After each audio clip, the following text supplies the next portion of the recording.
A continuación del escenario que estamos viendo en los mercados bursátiles con José Luis Herrera, analista de Banco BIG.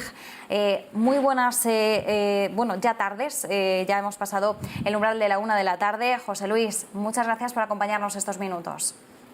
¿Qué tal, Marta? Es un placer. Muy buenas tardes. Bueno, ¿cómo estás viendo la sesión europea de hoy? Una sesión marcada por los datos macroeconómicos que nos llegaban por parte del gigante asiático. Veíamos esa producción industrial en China con un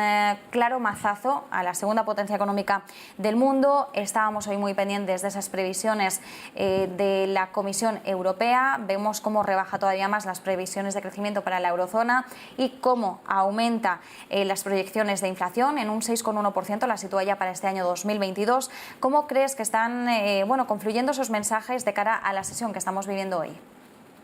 Bien, pues una jornada huérfana de datos macro de especial relevancia, al margen de los que perfectamente has resumido, que eso sí es preocupante, la posibilidad de la desaceleración, de una plasmación de la desaceleración de la economía china como resultado pues, de los confinamientos recientes, caídas en ventas minoristas, caídas en producción industrial.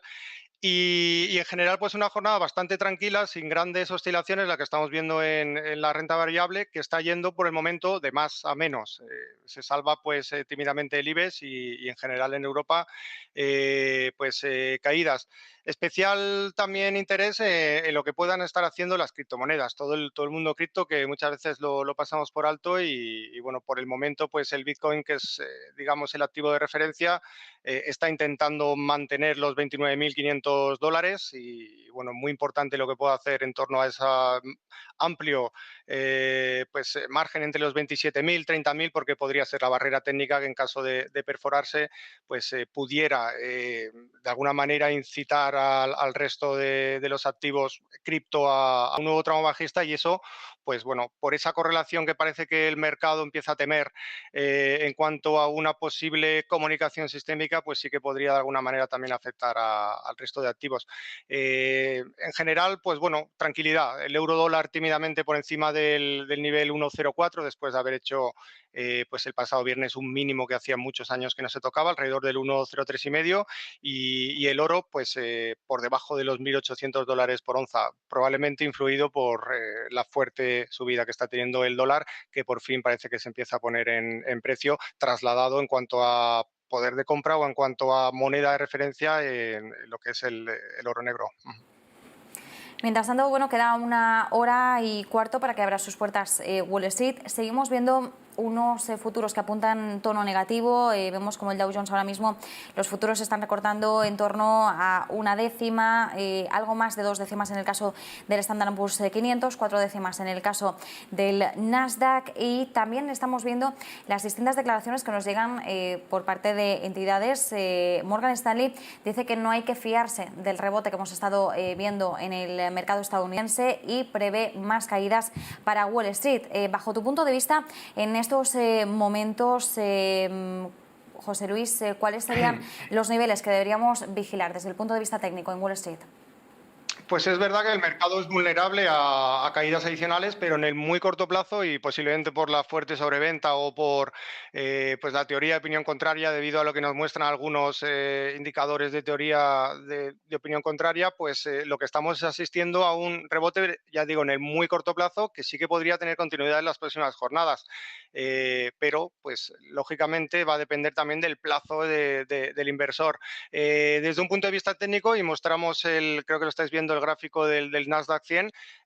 la zona desde la cual entraba dinero la pasada semana, alrededor de los 11.690 puntos, corresponde, 11.700 más o menos, pues corresponde con un nivel ya de cierta relevancia a nivel técnico, un 50% de retroceso desde un punto de vista de Fibonacci, de todo el tramo alcista que tenía la tecnología desde los mínimos de marzo. Es decir, que ya es una corrección que empieza a ser de cierta relevancia. Es verdad que podría ahondar algo más, podríamos verlo en torno a los 10.500 puntos, donde además coincide su correspondiente media de 200 sesiones, pero por el momento, pues, en fin, la vela que nos dejaba la pasada semana el mercado es una vela que supone pues un cierto rebote y que no sería descartable pues siempre que mantenga esa zona de los 11.700 puntos,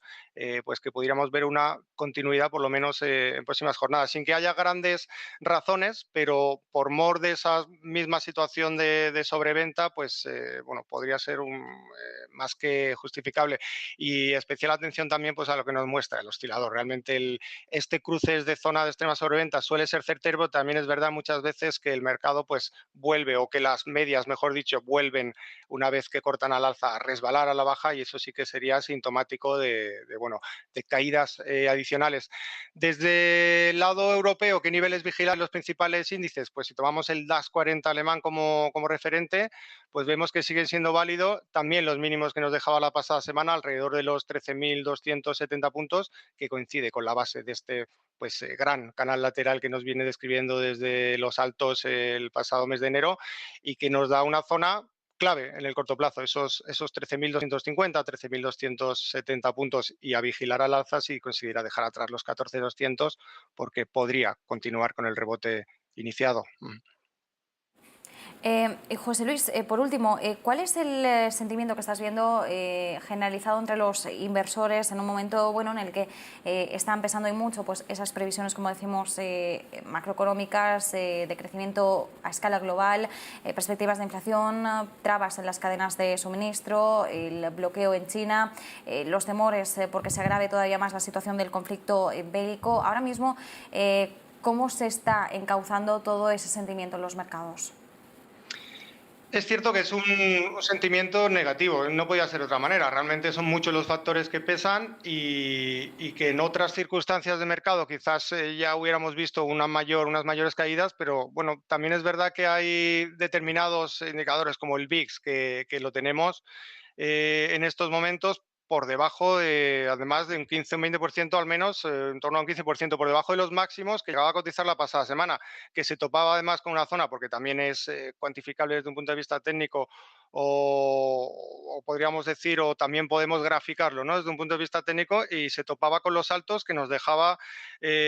pues la peores jornadas del mes de marzo, cuando pues los temores sobre la guerra y sus posibles consecuencias más se podían plasmar. Y lo que quiero decir con esto es que las circunstancias no han cambiado, siguen siendo igual de serias a nivel económico, a nivel consecuencias